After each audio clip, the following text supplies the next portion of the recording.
ಮೇಲಿನ ಅವರು ಈ ಕ್ಷೇತ್ರಕ್ಕೆ ಬರೋದರಿಂದ ನಮಗೆಲ್ಲರಿಗೂ ಸಂತೋಷ ಆಗ್ತದೆ ಅಂತ ಹೇಳ್ತಾ ಈ ಪರಮ ಪೂಜ್ಯ ಎಸ್ ಎಂ ಅಪ್ಪನವರು ನಮ್ಮನ್ನು ಕುರಿತು ಆಶೀರ್ವಚನೆ ಮಾಡಬೇಕಂತ ಅವ್ರ ಹತ್ರ ಪ್ರಾರ್ಥನೆ ಮಾಡ್ತಾರೆ.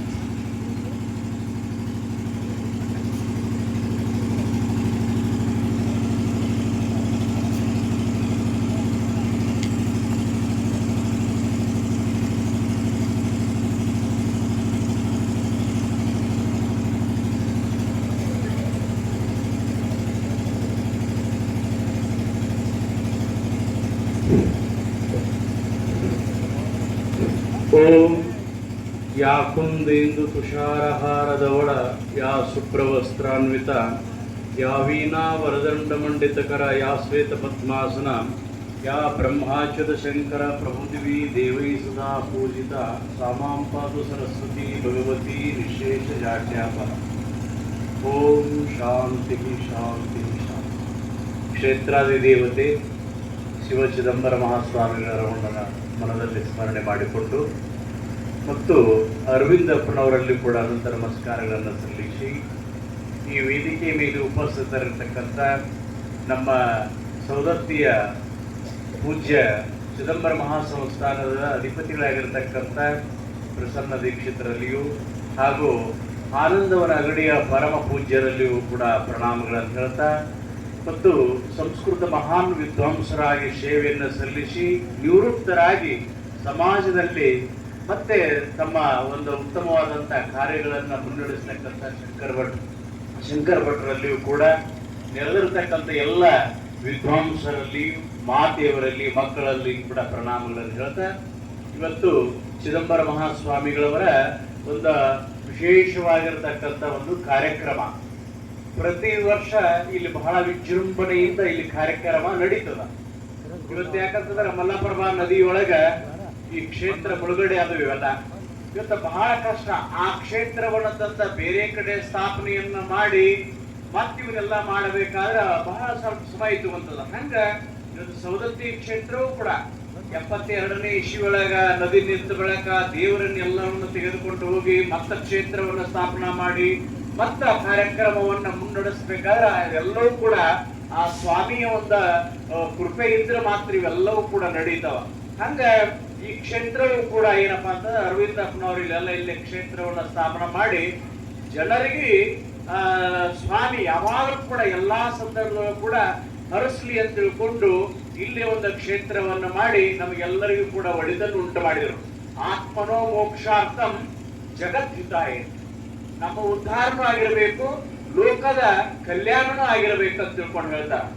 ಹಾಗೆ ಇವತ್ತು ಇವೆಲ್ಲ ನಮಗೆ ಬೇಕು. ಎಲ್ಲ ಮನುಷ್ಯನಿಗೆ ಧ್ಯಾನ, ಜಪ, ತಪ, ಹೋಮ, ಹವನಾದಿಗಳು, ಯಜ್ಞ ಯಾಗಾದಿಗಳು, ದೇವಿಯ ವ್ರತ ಪೂಜಾದಿಗಳು ಇವೆಲ್ಲವೂ ಮನುಷ್ಯನಿಗೆ ಇದ್ರೆ ಮಾತ್ರ ಆ ಮಾನವ ಜನ್ಮಕ್ಕೆ ಒಂದು ಭೂಷಣ, ಒಂದು ಕಲ್ಯಾಣ ಆಗ್ತದೆ. ಅದಕ್ಕೆ ದೇವ ಮಂದಿರ, ಪೂಜೆ, ಭಜನೆ, ಮಹಾಪ್ರಸಾದ ಇವು ಜೀವನದ ಅಲಂಕಾರಗಳು. ಕ್ಷುಲ್ಲ ಭಾವದಿಂದ ಬಿಡಿಸಿ ಮೇಲೆ ಒಯ್ಯುವುದಾದಡೆ ಒಳಿತು ಮಂಕುತಿಮ್ಮ. ಡಿವಿಜಿ ಅವ್ರು ಹೇಳ್ತಾರ ಇವೆಲ್ಲವೂ ಕೂಡ ಏನಪ್ಪಾ ಅಂತಂದ್ರೆ ನಮಗೊಂದು ಆಭರಣಗಳಿದ್ದಂಗ. ಪೂಜೆ, ಭಜನೆ, ಮಹಾಪ್ರಸಾದ ಯಾರ ಸಲುವಾಗಿ ಅಂದ್ರೆ ನಮ್ಮ ಉದ್ಧಾರದ ಸಲುವಾಗಿ, ನಮ್ಮ ಕಲ್ಯಾಣದ ಸಲುವಾಗಿ ಇವು ನಾವು ಮಾಡ್ಕೊಂತ ಹೋಗ್ಬೇಕು. ಮನುಷ್ಯ ಎಲ್ಲಿ ತನಕ ಮಾಡ್ಬೇಕಂತಂದ್ರ ಶರೀರ ಭೂಮಿ ತನಕ, ಎಲ್ಲಿ ತನಕ ಶರೀರ ಭೂಮಿ ಮೇಲೆ ಇರ್ತದಲ್ಲ ಅಲ್ಲಿ ತನಕ ಆಜೀವನ ಪರ್ಯಂತರಂ ಶ್ರವಣ ಮನನ ನಿಧಿಧ್ಯಾಸನಂ ಕುರು. ವಿದ್ಯಾರಣ್ಯರು ಹೇಳ್ತಾರೆ ಎಲ್ಲಿ ತನಕ ಮಾಡ್ಬೇಕಂತಂದ್ರ ನಮ್ಮ ಶರೀರ ಭೂಮಿ ಮೇಲೆ ಇರುವ ತನಕ ಇವನ್ನೆಲ್ಲ ಪುಣ್ಯ ಕಾರ್ಯಗಳನ್ನ ನಾವು ಮಾಡ್ಕೊಂತ ನಾವು ಬಿಡಬಾರ್ದು. ಇವನ್ನೆಲ್ಲ ಈ ಪೂಜ್ಯ ಹೇಳಿದ್ರೆ ದೇವಿಯ ಬಗ್ಗೆ ಸಾಕಷ್ಟು ಹೇಳಿದ್ರು. ಈ ದೇವಿ ಬಗ್ಗೆ ಅಂತಂದ್ರೆ ಇವತ್ತು ದೇವಿ ಬಗ್ಗೆ ಹೇಳದೇ ಇರತಕ್ಕಂತ ಮಹಾತ್ಮರಿ ಜಗತ್ತಿನ ಯಾರಿಲ್ಲ. ಜಗದ್ಗುರು ಶಂಕರಾಚಾರ್ಯರು ಅವರ 4 ಪೀಠಗಳನ್ನ ಸ್ಥಾಪನೆ ಮಾಡಿ ತಮ್ಮ ಗುರುಗಳಾಗಿರ್ತಕ್ಕಂಥ ಗೋವಿಂದ ಭಗವತ್ಪಾದರ ಹೆಸರಿಡಲಿಲ್ಲ. ಅವರು ಶಾರದಾ ಪೀಠ ಅಂತ ಹೆಸರಿಟ್ರು. ಯಾಕಂದ್ರೆ ಮೂಲ ದೇವಿನ. ಹಂಗ ಇವತ್ತ ಎಲ್ಲಾ ಕಡೆಗೂ ಕೂಡ ನಾವು ನಮ್ಮ ಈ ಧರ್ಮವನ್ನ ರಕ್ಷಣೆ ಮಾಡ್ಬೇಕಾಗಿದೆ. ಉಳಿಸ್ಬೇಕಾಗಿದೆ. ಅದಕ್ಕೆ ಪರಮ ಪೂಜ್ಯರಾಗಿರ್ತಕ್ಕಂಥ ಅರವಿಂದಪ್ಪನವರಾಗಲಿ ಅವರು ಇಲ್ಲಿ ಪುಣ್ಯ ಕ್ಷೇತ್ರವನ್ನು ಸ್ಥಾಪನೆ ಮಾಡಿ ಈ ಕ್ಷೇತ್ರದ ಅವ್ಯಾಹತವಾಗಿ ಸ್ವಾಮಿಯ ಪೂಜೆ ನಡಿಬೇಕು, ಯಜ್ಞ ಯಾಗಾದಿಗಳು ನಡಿಬೇಕು, ಪಂಡಿತರಿಂದ ಪ್ರವಚನಾದಿಗಳು ನಡಿಬೇಕು, ಎಲ್ಲ ಭಕ್ತರಿಗೆ ಇದು ಉದ್ಧಾರ ಆಗಲಿ ಅಂತ ತಿಳ್ಕೊಂಡು ಇಲ್ಲೆಲ್ಲ ಮಾಡಿದಾರೆ. ಹಂಗ ನಾವು ಕೂಡ ಒಂದು 5-6 ವರ್ಷ ಆಯ್ತು ಇಲ್ಲಿ ಬರ್ಲಿಕ್ಕೈತೆ. ಆ ಭಗವಂತನ ಕೃಪೆ ನಮ್ಮೆಲ್ಲರ ಮೇಲೆ ಸದಾವ ಕಾಲ ಇರಲಿ ಅಂತ ತಿಳ್ಕೊಂಡು ಹರ್ಷಿ ತಮ್ಮೆಲ್ಲರಿಗೂ ಶುಭವನ್ನು ಕೋರಿ ನನ್ನ 2 ಮಾತುಗಳು ಮುಗಿಸ್ತೇನೆ. ಓಂ ಶಾಂತಿ ಶಾಂತಿ ಶಾಂತಿ.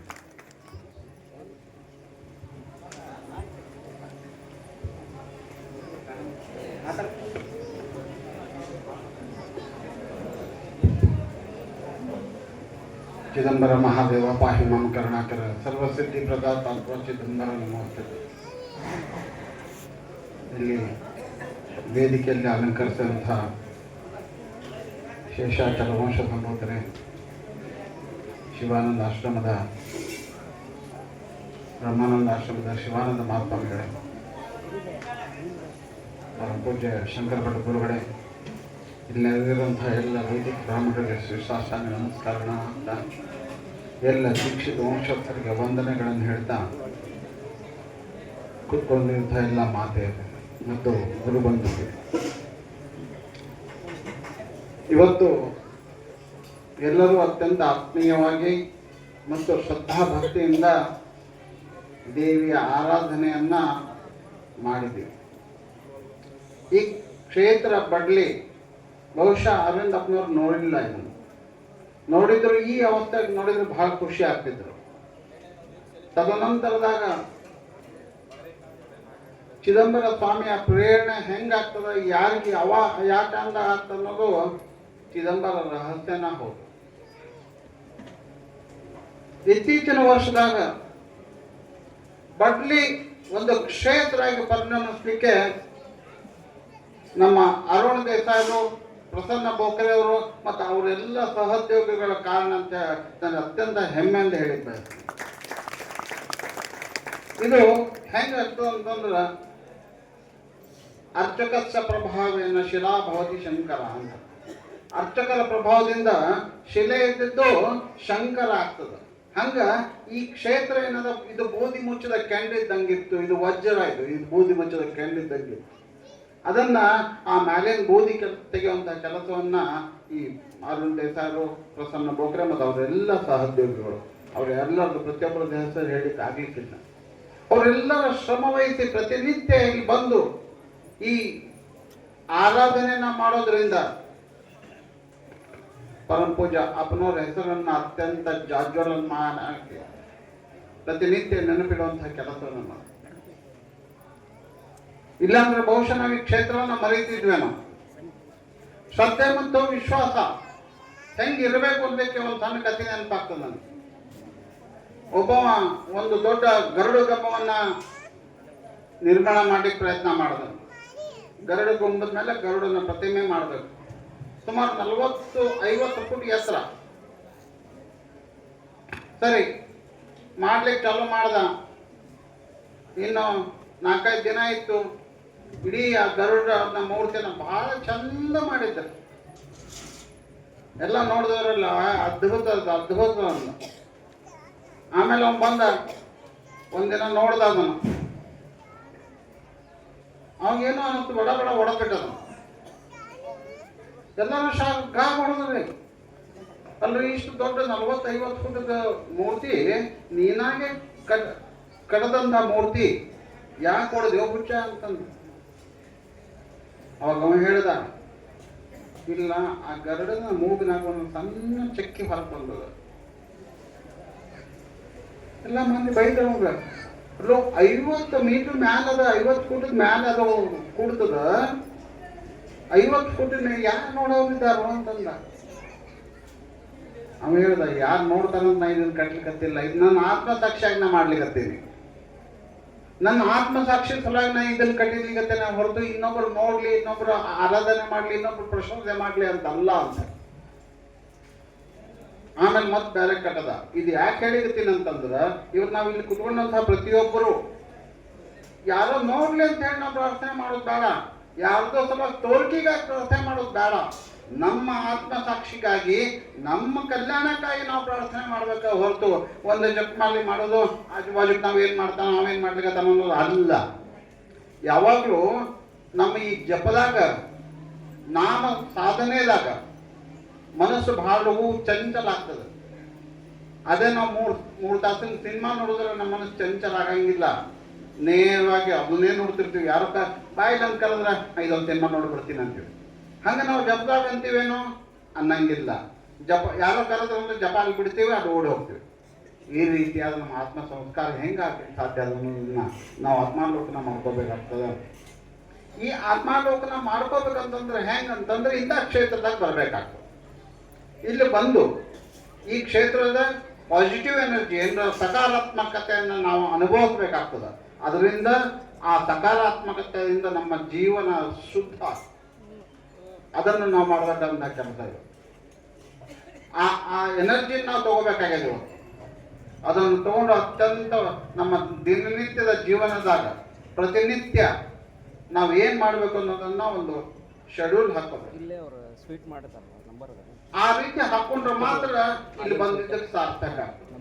ಯಾವಾಗಲೂ ನೋಡ್ರಿ, ಯಾವ ಮಹಾಕ್ಷೇತ್ರಗಳಾಗಲಿ ಅಲ್ಲಿ ಪುರಂದರದಾಸರು ಹೇಳ್ದಂಗ ನೀನ್ಯಾಕೋ ನಿನ್ನ ಹಂಗ್ಯಾಕೋ ನಿನ್ನ ನಾಮದ ಬರ ಒಂದಿದ್ದರ ಸಾಕು. ಇವತ್ತು ನಾವೆಲ್ಲರೂ ಕೂತ್ಕೊಂಡ್ರು ಅದನ್ನೇ ಹೇಳ್ತೀವಿ, ಚಿದಂಬರ ನೀನ್ಯಾಕೋ ನಿನ್ನ ಹಂಗ್ಯಾಕೋ ನಿನ್ನ ನಾಮದ ಬರ ಒಂದಿದ್ದರ ಬಡ್ಲಿ ಕ್ಷೇತ್ರ ಆದೀತಲ್ವ ಅಂತ. ಹಂಗ ನಾವು ದೇವರಿಗೆ ಯಾವಾಗಲೂ ಭಕ್ತರ ಹಂಗಿರ್ತದ್ರಿ. ಯಾರ ಭಕ್ತಂಗೆ ಯಾವಾಗಲೂ ದೇವ್ರ ಹಂಗಿರಂಗಿಲ್ಲ. ನೋಡ್ರಿ, ನೀವು ಎಲ್ಲಿ ಬೇಕಾದಲ್ಲಿ ದೇವರನ್ನ ದೇವರಲ್ಲಿ ಇರ್ತಾನೆ ಅಲ್ಲೇ ಭಕ್ತ ಹೋಗಂಗಿಲ್ಲ. ಭಕ್ತ ಎಲ್ಲಿ ಇರ್ತಾನಲ್ಲಿ ದೇವ್ರು ಬರ್ತಾನೆ ಅನ್ಲಿಕ್ಕೆ ಈ ಬಡ್ಲಿ ಊರ ಸಾಕ್ಷಿ ಅದು. ಯಾಕಂದ್ರೆ ಇದು ನಾವು ನಿರ್ಮಾಣ ಮಾಡಿದಂಥ ಊರು. ಇದಕ್ಕೆ ಯಾವುದು ಇತಿಹಾಸ ಅಂದ್ರೆ ಗುರುಲೋಸೂರು ಮತ್ತೆ ಬಡ್ಲಿ ಮತ್ತು ನಮ್ಮ ಕರಿಕೇರಿ 3 ಕ್ಷೇತ್ರಗಳು ನೀರಾಗಿ ಮುಳುಗಿದ ಮೇಲೆ ಆ ಕ್ಷೇತ್ರಗಳನ್ನ ನಾವು ಪುನರ್ ನಿರ್ಮಾಣ ಮಾಡಿ ಅದಕ್ಕೆ ಶಕ್ತಿ ತುಂಬುವಂಥ ಕೆಲಸವನ್ನ ಮಾಡಿದಾಗ ಮಾತ್ರ ಈ ಮಟ್ಟದ ಸಾಧನೆ ಆಗ್ಲಿಕ್ಕೆ ಸಾಧ್ಯದ. ಹಿಂಗಾಗಿ ನಮಗ್ ದೇವ್ರ ಹಂಗಿಲ್ಲ, ನಾಮದ ಹಂಗಿಟ್ಕೊಂಡು ನಾವು ಪ್ರತಿನಿತ್ಯ ಚಿದಂಬರನ ಆರಾಧನೆ ಮಾಡೋಣ ಅಂತ. ಕೇವಲ ಚಿದಂಬರನ ಆರಾಧನೆ ಅಷ್ಟೇ ಅಲ್ಲ, ನಮಗೆ ಯಾವ ದೇವರು ನಮ್ಮ ಆರಾಧ್ಯ ದೈವ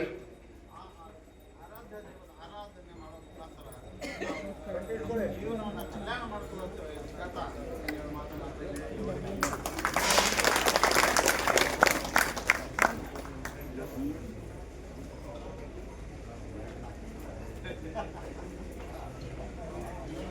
ಭಾಸ್ಕರ್ ಅಂತ ಬಂದಾರ ದಯವಿಟ್ಟು ವೇದಿಕೆ ಮೇಲೆ ಬರ್ಬೇಕು.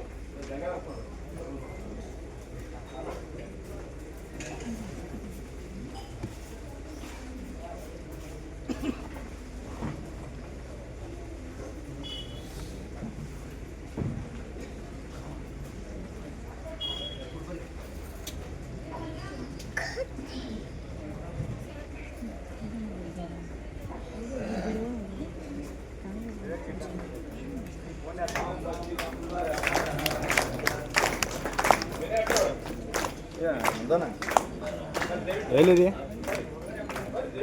ಹೊಲ್ದಾಗರಿ ಇದು ಮಿಲ್ಕ್ ಕೇಕ್ ಐತಿ.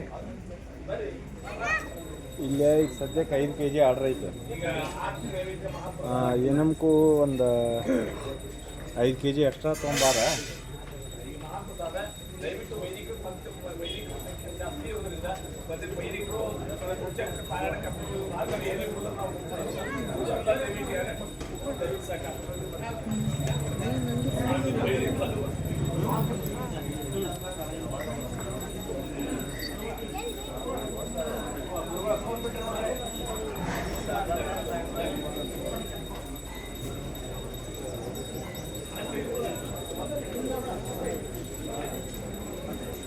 ಸಟ್ ಮಾಡಿ ಪ್ಯಾಕ್ ಮಾಡ್ಬೇಕು. ಈಗ ಸಟ್ ಮಾಡಿದ್ದು ಎಷ್ಟೈತೆ ಈಗ